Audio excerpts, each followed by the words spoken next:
Tournament of power के पिछले episode में आपने देखा कि फ्रीजा को यूनिवर्स 7 का 10th फाइटर चुना जाता है और अब सब अरीना पर पहुंच जाते हैं। गोकू की मुलाकात पहली बार जिरेन से होती है और फ्रीजा फ्रॉस्ट के साथ कुछ सीक्रेट प्लानिंग करता है। अब आगे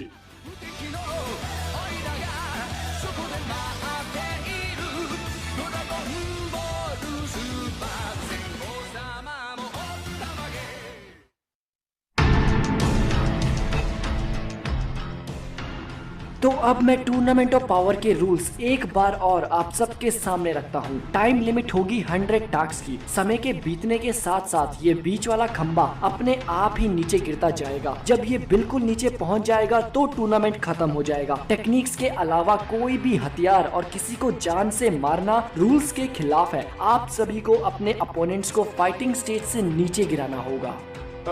तो हमें बहुत सावधानी से लड़ना होगा।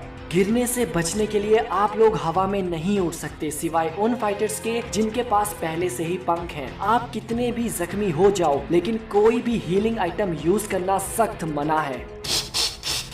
ओह ये मैं तैयार हूँ। सबके सब सुनो, जैसा कि सुप्रीम काई ने समझाया, यूनिवर्स 7 टीम वर्क के साथ आगे बढ़ेगा। सभी एक सर्कल में खड़े होंगे और हर वक्त 2 से ज्यादा लोगों के साथ मिलकर दुश्मनों का सामना करेंगे। कितना बोरिंग प्लान है। मैं इस बात को याद रखूंगा। ये लोग नहीं सुनने वाले। तो यूनिवर्स 7 टूर्नामेंट को जीतने की प्लानिंग कर रहा है और वहाँ केल को डरता देख कॉलीफ्लावर से हिम्मत से काम लेने को कहती है और गोकू अपनी सीधी नजर मिलाता है टोप्पो से। फ्रीजा भी प्लानिंग कर रहा है कि किसकी सबसे पहले धुलाई करूं। लड़कियों को हराने का काम मुझ पर छोड़ दो। क्या आप श्योर हैं? हाँ बिल्कुल। क्या हमारा यूनिवर्स 7 जीत पाएगा? हम बस उन पर भरोसा कर सकते हैं। सच बोले तो आप सबकी किस्मत उनके हाथों में है। ऐसे मत बोलो सिर्फ इसलिए क्योंकि तुम ही रेस नहीं होने वाले हो। माफ कीजिए। हमारी आस तुमसे ही है। टीम अप करो और जीत के आओ यूनिवर्स 7। मैंने वो सुन लिया, वीरस टीम वर्क करने को बोल रहा है। क्या पागलपन है। और अब जेनोसामा की परमिशन लेते हुए ग्रैंड प्रीस्ट सभी योद्धाओं को तैयार हो जाने को बोलते हैं। तो अब टूर्नामेंट ऑफ पावर होता है शुरू।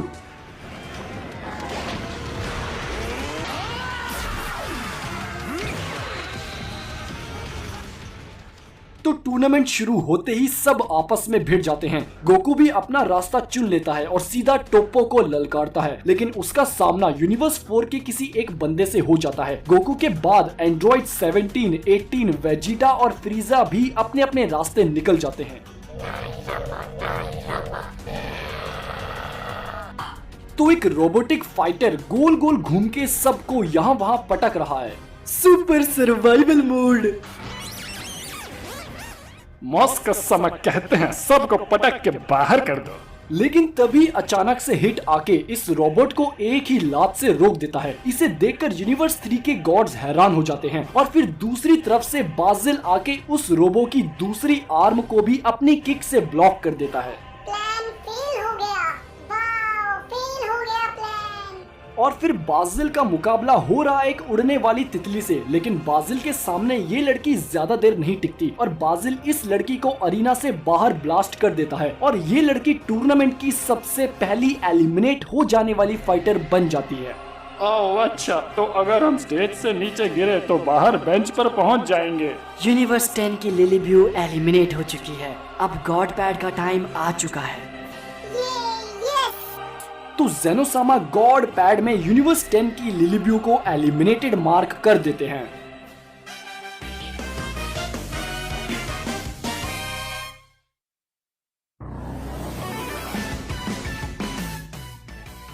यूनिवर्स 7 कोई भी नॉकआउट मत होना। हाय यूनिवर्स 6, यूनिवर्स 7 वालों को नॉकआउट करो। और वहाँ यूनिवर्स 9 के फाइटर्स गोहान और बाकी सबको घेर लेते हैं, लेकिन उनके हमला करते ही ये सभी हवा में जंप करते हैं। सबसे पहले टीएन का सोलर फ्लेयर सबको अंधा कर देता है। फिर पिकलो की स्पेशल बीम कैनन, फिर क्रिलन का डिस्ट्रक्टो डिस्क, फिर गोहान की एनर्जी ब्लास्ट और फिर आखिर में मास्टर रोशी का कामेहामेहा। और वहाँ गोकू की नजर मिलती है जिरेन से। जिरेन बस एक ही जगह पर खड़ा है और जो भी उसके सामने आ रहा है खुद ही डर के भाग जा रहा है। गोकू सीधा मुस्कुरा के जिरेन की तरफ ही देख रहा था, लेकिन अचानक से कोई उसे पीछे से जकड़ लेता है। इसे देखकर बीरस और सुप्रीम काय डरने लगते हैं। उसने फिर से अपना गार्ड डाउन कर दिया।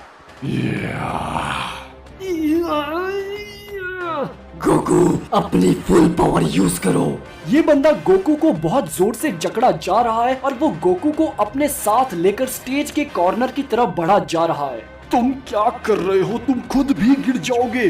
कोई बात नहीं, मेरे साथ आओ। वो गोकू को अपने साथ एलिमिनेट करने की सोच रहा है। गोकू कुछ नहीं कर पा रहा और ये बंदा उसके साथ नीचे गिरने ही वाला था कि एन मौके पर गोकू सुपर साइयन ब्लू में ट्रांसफॉर्म हो जाता है और इस ट्रांसफॉर्मेशन के ऑरा के प्रेशर से वो फाइटर खुद तो एलिमिनेट हो जाता है, लेकिन गोकू बाल बाल बच जाता है। ये बहुत पास था। ओए पागल गोकू, अगर तू उसे ब्लू से पीट सकता था तो पहले क्यों नहीं किया? सॉरी देता बीरस, मैं ताकत बचाने की कोशिश कर रहा था। यूनिवर्स 4 का निंक एलिमिनेट हो चुका है। स्वाइप स्वाइप मिंक गिर गया। अगला कौन होगा? कौन? और अब अचानक से गोकू को पूरे यूनिवर्स 9 के 5 फाइटर्स ने घेर लिया है।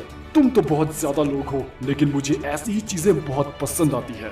तो टूर्नामेंट ऑफ पावर के शुरू होते ही क्लाइमैक्स बन चुका है कि अगला प्लेयर कौन होगा जो कि स्टेज के बाहर गिरेगा और वो कौन सा योद्धा होगा जो आखिर तक टूर्नामेंट में टिका रहेगा। टूर्नामेंट के खत्म होने में 47 मिनट्स और बचे हैं। हेलो, मैं हूँ गोकू। टूर्नामेंट ऑफ पावर तो बहुत तगड़ा है। मैं तो दुश्मनों से घेरा जा चुका हूँ। यूनिवर्स 9 के सभी बंदे मेरी ही आके ले रहे हैं। मुझे तो कोई मौका ही नहीं मिल रहा, लेकिन मैं और वेजिटा मिलके यूनिवर्स 9 को अच्छा मजा चखाने वाले हैं। चलो आगे बढ़ा जाए। वेजिटा, देखिए नेगस के साथ टूर्नामेंट ऑफ पावर का नेक्स्ट एपिसोड, इसे मिस मत करना। तो सभी को मेरा हेलो दोस्तों। टूर्नामेंट ऑफ पावर के फर्स्ट पार्ट में मुझे बहुत अच्छा सपोर्ट मिला, तो उसके लिए बहुत बहुत थैंक्स। और धीरे धीरे ये सीरीज इतनी ऑसम हो जाएगी कि आप सबके अंदर वापस से वही हाइप लौट आएगी। बस आप कर दीजिए वीडियो को लाइक और चैनल को सब्सक्राइब। मिलेंगे नेक्स्ट पार्ट में, तब तक के लिए खुदा हाफिज़, सादर प्रणाम।